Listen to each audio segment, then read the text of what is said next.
इस पार्टी का सर्वाइवल, इस पार्टी का मुस्तकबिल, इस पार्टी का माजी एक ही आदमी है और वो इमरान खान है। Agreed. पूरा और कोई ना किसी की कोई अहमियत है, ना हैसियत है, ना ही किसी लोगों को किसी की परवाह है। सिर्फ इमरान खान की परवाह है। और इमरान खान की हमें भी इमरान खान की परवाह। हमारा दिल रोता है देख के कि 3 साल से Imran Khan don't deserve that, what is going on with him. बहुत बड़ा आदमी है, I mean. WhatsApp, thank you very much, thank you, God bless you. जनाब फवाद चौधरी साहब, ऑब्वियसली जितना टाइम इमरान खान साहब के साथ फवाद साहब का गुजरा हुआ है और जिस पोर्टफोलियो पे रहे में जितना करीबी रह के उन्होंने काम किया हुआ है, तो फिर ऑब्वियसली जब बात करते हैं तो जज्बाती भी हो जाते हैं। And you just saw that के फवाद साहब बात करते करते खान साहब के बारे में जज्बाती भी हो गए। सर, उसमें पीटीआई का तो बड़ा एक ही वन पॉइंट एजेंडा है कि इमरान खान साहब से मुलाकात करवा दें, उसके बाद हम बातचीत के लिए रेडी हैं। तो सर, कोई किरदार अदा कर सकते हैं आप खान साहब से मुलाकात के लिए? सारे ये बच्चों वाली बात है, मुलाकात करके वो क्या करेंगे? मतलब मुझे आप बताइए, आप इतने सालों से पीटीआई को कवर कर रहे हैं, आप मेरे से एग्री करेंगे? देखिए, ये जो सलमान वगैरह हो गए, या इवन नासिर अब्बास साहब हो गए, महमूद अचकजई साहब वगैरह हो गए, इमरान खान इनके वाकिफ ही नहीं है। ना इमरान खान को ये जानते हैं, ना इमरान खान इनको जानते हैं। और आपके हाथ में कुछ होगा इमरान खान को देने के लिए, फिर मुलाकात का फायदा है ना। Right now I think Imran Khan से ज्यादा मुलाकात कहीं ज्यादा जरूरी दो बातें हैं। जी। एक तो ये कि जरदारी साहब, शहबाज शरीफ और नवाज शरीफ ओनरशिप लें, मुलाकात इन लोगों से जरूरी है। और सेकेंडली फिर जब ये ओनरशिप लें तो ये पॉलिटिकल प्रिजनर्स को रिलीज करें। यानी कम, मुझे आप बताइए, यास्मीन राशिद अब 77 ईयर्स ओल्ड है, जी। कैंसर सर्वाइवर है। अब आपने और क्या उससे जो है बदला लेना है? मतलब हद होती है किसी चीज की। इजाज चौधरी हो गए, अपने शाह साहब हो गए, महमूद और रशीद हो गए, तीनों 70 साल से ऊपर है। अब तीनों बेचारे जो है वो बीमार है। अब मतलब अब क्या इस बंदा कहे इसको कि अब इसको जुल्म की भी तो हद होती है ना। इन लोगों को जो है वो आप रिलीज करेंगे, पाकिस्तान का पॉलिटिकल टेम्परेचर नीचे आएगा। उस वक्त ये लोग जाके इमरान खान से बात कर सकते हैं कि जी, जो सोशल मीडिया कैंपेन्स हैं उनके ऊपर ये जो हो रहा है इस वक्त, जो तमाशा लगा हुआ है सोशल मीडिया अकाउंट्स का, उसको जो है वो हमें अपने आप को डिसएसोसिएट करना होगा।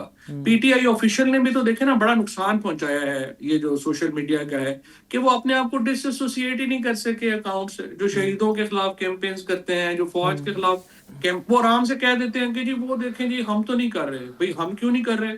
हर बंदा तो आपका उनके साथ बैठा होता है, हर रीट्वीट उनकी आप लोग कर रहे होते हैं, और फिर आप कह देते हैं मुंह उठा के कि जी नहीं जी, हमारा तो कोई ताल्लुक नहीं। इस तरह तो नहीं होता।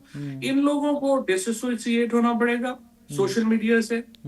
लेकिन इमरान खान की एक वाजे जो आई वुड से पॉलिसी लेने के लिए, ये जो को अपने हमारे प्रिजनर्स हैं, इन लोगों को रिलीफ मिले, कोट लखपत के लोगों को रिलीफ मिले, then we will have kind of something to say Khan साहब को कि भी आप इनसे पीछे हटें, एंड और फिर उसके बाद आप एक फजा बेहतर कर सकते हैं। सर, मैं वेरी लास्ट क्वेश्चन, रिसेंटली आपने एक इंटरव्यू में कहा कि जी पाकिस्तान तहरीक इंसाफ खुद से सरदार याद सादिक साहब को कहती है कि यार अगर वो पॉलिटिकल प्रिजनर्स बाहर आ गए कोट लखपत वाले तो साढ़े पल्ले की रह जाएगा।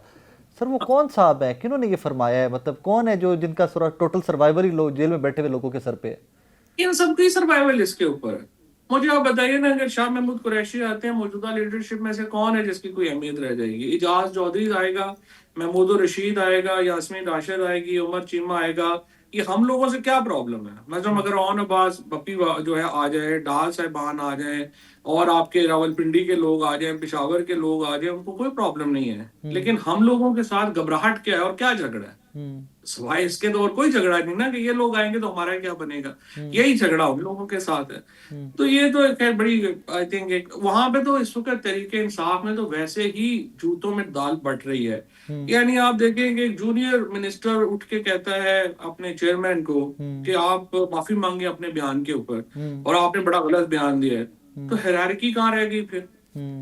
सर वो आप बात किससे करें? लोग वहां पे कोई बंदा ही कोई नहीं है जो है, वो सारे जो है वो हर बंदा एक अपने हीरोपन में जो है वो मुब्तला है। जिसकी, और आज महमूद अचकजई साहब ने भी ये बात कही है, I think he made a very relevant statement today, कि जी 20 लोग अगर तरीके इंसाफ के हैं तो 20 के 20 आपस में लड़ रहे हैं। तो इस तरह तो नहीं है जो है सर, वो यू नो पार्टियां दैट, चलती। आई नो दैट, एंड हमारे व्यूअर को भी पता है कि इवेंचुअली अगर आपने कहीं से कोई एक लाइन लेनी है, पॉलिसी स्टेटमेंट लेनी है, तो the woman is named Aleema Khanum Sahiba, वहाँ से आप ले लीजिए अभी तक की बजाय। बाकी बैरिस्टर गौर साहब हो जाए, राजा साहब हो जाएंगे, कोई भी हो जाए, XYZ, वो मामलात सारे एक साइड पे अगर अलीमा खानम साहिबा को स्टेटमेंट दे देती हैं तो पार्टी विल फॉलो दैट। तो अलीमा बीबी से आप एक बयान ले लेंगे, दूसरा बयान जो है वो बुशरा बीबी का कैंप दे देता है, तो फिर इन दोनों में से किसको अहमियत देनी है वो भी आप बता दें। सर मैं तो सजेशन है कि आपके सामने रखी, मैं तो फर्दर उस पर कुछ नहीं कहूँगा, मैंने तो सिर्फ एक सजेशन फ्लोट किया आपको कि दैट्स हाउ थिंग्स आर। इस पार्टी में, इस पार्टी का सर्वाइवल, इस पार्टी का मुस्तकबिल, इस पार्टी का माजी एक ही आदमी है और वो इमरान खान है। Agreed. पूरा और कोई ना किसी की कोई अहमियत है, ना हैसियत है, ना ही किसी लोगों को किसी की परवाह है। सिर्फ इमरान खान की परवाह है। और इमरान खान की हमें भी इमरान खान की परवाह। हमारा दिल रोता है देख के कि 3 साल से Imran Khan don't deserve that, what is going on with him. बहुत बड़ा आदमी है, I mean. What's up, thank you very much, thank you, God bless you. जनाब फवाद चौधरी साहब, ऑब्वियसली जितना टाइम इमरान खान साहब के साथ फवाद साहब का गुजरा हुआ है और जिस पोर्टफोलियो पे रहे में जितना करीबी रह के उन्होंने काम किया हुआ है, तो फिर ऑब्वियसली जब बात करते हैं तो जज्बाती भी हो जाते हैं। And you just saw that कि फवाद साहब बात करते करते खान साहब के बारे में जज्बाती भी हो गए।